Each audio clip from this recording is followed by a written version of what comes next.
채권하는 사람 고부장입니다. 오늘은 행복에 관해서 얘기를 해보려고 합니다. 우리나라에도 세계적인 학자가 있습니다. 행복학에 관해서는 세계적으로 유명한 학자가 서은국 교수입니다. 행복의 기원이란 책입니다. 서은국 교수는 왜 인간은 행복이라는 경험을 하려고 할까? 행복의 경험이라는 것이 본질적으로 무엇인가 하는 것을 묻고 있습니다. 꿀벌이 꿀을 모으기 위해서 존재하는 것은 아니지 않습니까? 그래서 인간도 행복하기 위해서 사는 것은 아니라고 합니다. 벌도 인간도 자연의 일부이고 자연 법칙의 유일한 주제는 생존이라고 주장합니다. 그래서 꿀과 행복이 벌과 사람이 살아가는 목표가 아니라 둘 다 생존을 위한 수단이다, 이렇게 주장하고 있습니다. 세상의 많은 현자들이 행복해지기 위해서는 의미를 찾아라, 또는 가진 것에 만족해라, 긍정적인 생각을 해라, 이렇게 조언하고 있습니다. 이런 조언들의 핵심적인 내용은 무엇인가? 생각을 바꾸라는 것입니다. 그런데 서은국 교수는 이에 대해서 반대합니다.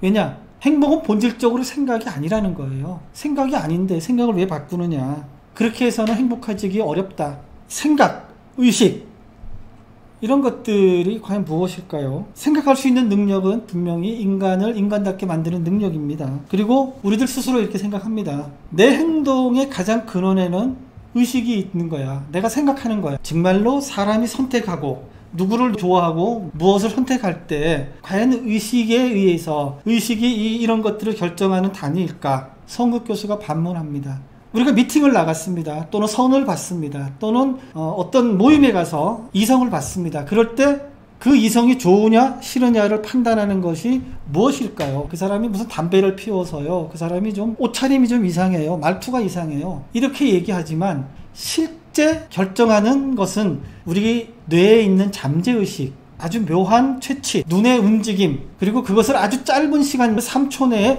거의 본능적으로 파악한다는 거예요. 그래서 사람에 대한 선호, 그 사람에 대한 평가도 아주 그 짧은 시간, 엘리베이터를 타고 10층에서 1층으로 내려갈 동안에 잠깐 훑어보는 그 순간에 그 사람에 대한 판단을 한다는 거예요.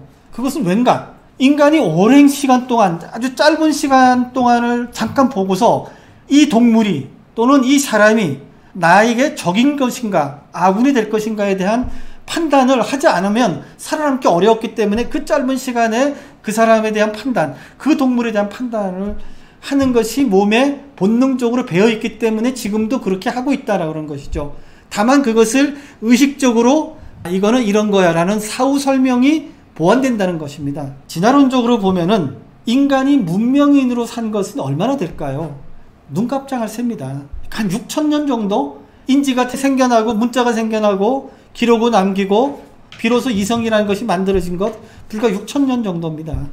그런데 인간이 유인원에서부터 갈라져 나온 호모사피엔스까지 6,000년보다 훨씬 더 긴 연 600만 년 정도입니다.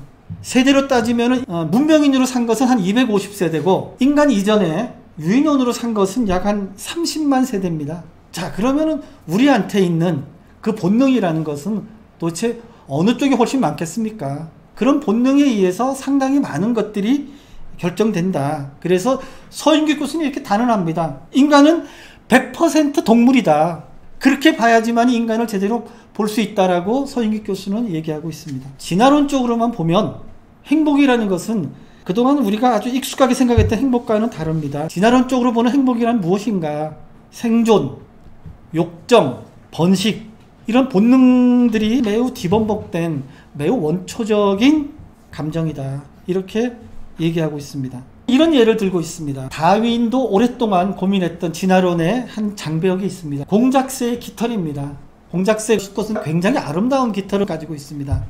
그런데 아름다운 그 깃털 때문에 다른 동물들한테 잡혀먹힐 가능성이 굉장히 높아졌습니다. 그럼에도 불구하고 아름다운 깃털을 가진 수컷이 훨씬 더 많은 자손을 남겼습니다. 이 딜레마가 오랫동안 진화론자들의 고민이었습니다. 왜일까요? 생명이 존재하는 것은 존재 그 자체도 이유가 있지만 보다 더 근본적인 것은 번식을 통해서 생명을 연장하는, 후세를 남기는 것입니다. 그런데 아름다운 깃털을 가진 공작 수컷은 암컷이 보기에 저렇게 아름다운 깃털을 가지고도 살아남으면 저 유전자가 훨씬 더 우수하다라고 보기 때문에 당대에 잡혀먹일 가능성도 있지만 그것보다 훨씬 더 자손이 건강하고 아름답게 나타날 가능성이 높기 때문에 암컷들이 그런 아름다운 깃털을 가진 수컷을 선호한다는 것입니다. 그래서 공작이 아름다운 깃털을 가지게 되었다라고 설명을 하고 있습니다. 공작새 깃털과 같은 것이 인간에게는 어떤 것일까요? 마음이라는 것입니다. 전 세계 여자들이 남자를 볼 때 어떤 것을 가장 중요하게 보는가, 어떤 것이 매력 포인트라고 볼 것인가, 위트라고 합니다. 재미있는 사람인 것이죠. 이 유머러스한 사람, 유머러스한 남자가 생존 능력과는 무슨 관계가 있을까요? 아무 관계가 없습니다. 마치 공작새의 날개가 공작의 생존과는 아무런 관계가 없듯이 위트를 가진 남자, 이 남자가 살아가는데 아무 도움이 안 된다는 거예요. 그러나 사람의 위트라는 것은 무엇인가? 그 사람의 마음의 수준을 나타낸다는 것입니다. 위트는 인간 창의성의 표현이고 공작새로 따지자면은 공작새의 깃털이라는 거예요. 그래서 여자들이 그런 위트를 가진 남자한테 훨씬 더 많은 매력을 느낀다는 것입니다. 이런 위트가 없는 남자는 어떻게 해야 살아남을 수 있을까요? 이런 남자들은 다이아몬드 같은 값비싼 돌을 사다 주는 것으로서 번식한다고 얘기합니다. 저는 이 글을 읽으면서 이 교수님이 나름 위트가 있는 분이네. 다이아몬드 같은 값비싼 돌을 사다 준다. 이렇게 표현을 하더라고요. 인간이 가진 현재의 모습, 생각, 감정 이런 것들이 우연히 갖게 된 것이 아니고요. 생존에 도움이 되기 때문에 물려갈 것이다. 이렇게 봐야 된다는 것입니다. 그렇다면은 행복은 도대체 인간 살아가는데 생존하는데 어떤 도움을 줄까요? 인간이 음식을 먹을 때, 사냥감을 사냥할 때 또는 얼어붙은 손을 녹일 때 행복하다는 감정을 느끼고 이 감정이 자주 만들어지면 먹을 것도 많이 먹고 사냥도 자주 나가고 땔감도 많이 가져온다는 거예요. 그래서 생존 환경이 좀 더 나아진다. 이렇게 얘기하고 있습니다. 현존하는 인간의 조상들은 어떤 사람들이었는가? 목숨을 걸고 사냥을 나가고 기회가 생길 때마다 짝짓기를 했던 그런 종이 우리들의 조상이었다. 이런데 행복감을 느끼고 이런데 쾌감을 느끼지 않는 종은 진작에 사라졌다. 저는 서인국 교수의 설명이 대단히 일리가 있다 이렇게 생각합니다. 행복의 핵심은 부정적인 정서에 비해서 긍정적인 정서 경험을 일상에서 더 자주 느끼는 것이다. 이 쾌락의 빈도가 행복을 결정한다. 불쾌하다 또는 좋다라는 감정, 인간이 살아가는데 또 어떤 역할을 할까요? 바로 생존 신호등이라는 것입니다. 이것을 만지면 또는 그곳에 가면 무엇을 접촉하면 불쾌해 또는 위험해 라는 감정이 있어야지만이 살아남았다는 거예요. 그런데 이 신호등을 무시하고 또는 자주 무시하면 결코 오래 살아남지 못했다는 것입니다. 그래서 이 쾌의 감정은 파란 신호등이고 불쾌의 감정은 빨간 신호등이다. 이 감정에 전적으로 순응한 종이 살아남았다. 인간이 경험하는 가장 강렬한 고통과 기쁨은 어디서 올까요? 바로 사람에게서 옵니다. 사랑하는 사람이 죽고 이별하고 또 인간이 시름시름 앓는 병, 이런 감정도 다 사람에서 오고요. 인간이 느끼는 가장 강력한 기쁨, 사랑이죠. 그런 감정도 다 인간에게서 온다는 것입니다. 그러면 왜 이토록 인간은 서로를 필요로 하게 됐을까요? 서인국 교수의 결론은 딱 하나입니다. 사람이 꽃보다 아름다워서가 아니고 사람이 모여 있을 때 생존이 가능성이 훨씬 더 높아졌기 때문이라는 거예요. 매가 혼자 있는 비둘기를 사냥할 때 성공 확률은 80%예요. 그런데 비둘기가 한 10마리쯤 모여 있을 때 성공 확률은 절반으로 떨어집니다. 그리고 100마리 이상이 있을 때 비둘기 사냥 확률은 10%로 떨어집니다. 모여 있으면 안전하다는 거예요.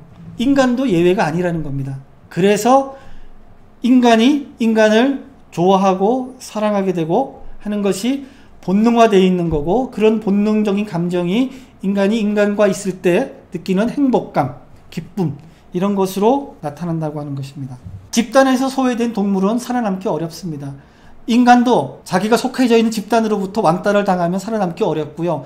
이들과 분리되면 살아남기 어렵다는 것이 사회학적인 분석입니다. 그래서 인간의 본성을 압축적으로 얘기하면 뼛속까지 사회적인 동물이다. 그래서 고통의 지수를 얘기를 할 때 팔다리가 잘려나가는 고통이 굉장히 심합니다. 이와 비견되는 고통이 무엇인가? 집단으로부터 잘려나갈 때 고통의 수치도 그만큼 높다고 합니다. 그만큼 인간이 어떤 특정 집단에 속해져 있다는 것이 삶의 질을 결정하는 중요한 지표이기도 하는 것입니다. 뇌는 이런 마음의 아픔을 느끼게 했고 그 덕분에 치명적인 고립을 미연에 방지할 수 있었습니다. 인간이 느끼는 고통의 역할은 무엇일까요? 위협으로부터의 보호입니다. 그래서 뇌의 입장에서는 이것이 생물학적인 요인으로부터 오는 고통인지 사회학적인 요인으로부터 오는 고통인지가 중요하지 않습니다. 같은 고통으로 치유합니다. 그래서 어디 염증이 생기거나 어디가 절단됐을 때 진통제를 갖다가 주지 않습니까? 사회적으로 느끼는 고통도 이런 진통제를 주면은 비슷하게 치유 효과를 낸다는 것이 또 임상학적으로 어느 정도 증명된 바가 있습니다. 서은기 교수가 30년 동안 과학적인 연구를 통해서 내린 결론은 딱 두 가지입니다. 행복은 객관적인 삶의 조건들에 의해서 크게 좌우되지 않는다라는 것이고요. 또 하나는 행복의 개인차를 결정하는 것은 그 사람이 물려받은 유전적인 특징, 그 사람이 외향적인가 내향적인가 하는 것에서 많이 결정된다고 합니다. 오늘 우리가 아무리 배부르게 먹어도 또 내일이 되면은 배가 고파서 또 뭐가 되지 않습니까? 생물은 먹어야 합니다. 그래서 한 번 먹었을 때 느끼는 이 포만감, 만족감이 빨리 없어져야지 이 사람이 사냥을 나가거나 먹을 것을 구하게 됩니다. 그래서 이 쾌감 수준이 원점으로 빨리 돌아올수록 행복을 찾는 횟수가 많아지고 행복이라는 느낌도 많아지는 것입니다. 그래서 쾌락이라는 것이 생존을 위해서 설계된 경험이고 그 쾌락이 제 기능을 하기 위해서는 원래 값으로 돌아가는 초기화가 반드시 필요합니다. 그리고 모든 쾌락은 곧 소멸되기 때문에 큰 기쁨이 하나가 있는 것보다는 조그만 기쁨이 여러 차례에 걸쳐서 있는 것이 훨씬 더 행복한 삶, 행복하게 살아가는 방법이다 라고 얘기하고 있습니다. 서인객 교수는 이제 이렇게 설명을 합니다. 친구가 많은 것보다는 진짜 친구의 숫자가 중요하다. 만남의 양보다는 질이 훨씬 더 중요하다. 또 한 가지, 가치 있는 삶을 살 것인가, 행복한 삶을 살 것인가를 결정해야 된다. 이 두 개가 같은 레벨이 아니라는 거예요. 가치 있는 삶을 살려고 하는 사람, 살아가는 방식과 행복한 삶을 살아가는 사람의 방식이 다르다는 거예요. 왜 다른가? 가치 있는 삶에서의 그 가치라는 것은 본인의 기준보다는 본인을 둘러싸 있는 사회의 여러 사람들이 공유하고 있는 가치라는 거예요. 그래서 일반적인 윤리, 사회 정의 이런 기준이 있다는 거예요. 그 기준에 맞추다 보면은 본인이 행복하다고 느끼는 또는 본인이 소중하다고 느끼는 가치하고 괴리가 생기고 이 괴리로부터 사람이 힘들어한다는 거예요. 그래서 가치 있는 삶보다는 행복한 삶을 구하는 것이 훨씬 더 잘 사는 길이다. 행복해지기 위해서는 쾌락주의자가 되어도 좋다. 왜냐? 행복한 사람들이 더 건강하고 직장에서 더 성공하고 사회적 관계도 더 윤택하고 건강한 시민의식을 갖고 있다. 행복을 한 장의 사진으로 딱 찍어내면 어떤 모습일까요? 행복한 사람과 음식을 먹는 장면입니다. 왜냐? 우리 뇌가 가장 흥분하고 가장 즐거워하는 것은 음식과 사람이기 때문이다. 행복이 멀리 있는 걸까요? 아닙니다. 우리 주변에 가까이 있죠. 좋아하는 사람들과 맛있는 걸 먹으면 그것이 행복이고 이런 것들이 많으면 행복한 사람이 된다고 얘기하고 있기 때문입니다. 행복은 멀리 있지 않습니다. 우리 가까이에 있습니다. 다만 그것을 우리가 행복이라고 느끼고 그것을 자주 하는가? 그것은 바로 여러분들의 선택입니다. 여러분도 한번 행복한 삶을 생각해 보시는 계기가 됐으면 좋겠습니다. 그래서 저는 이 책에 대해서는 별점 4개를 주고 싶습니다. 여러분도 짧은 책이니까 한번 읽어보시고요. 행복에 대해서 다시 한번 생각하는 계기가 됐으면 좋겠습니다. 감사합니다.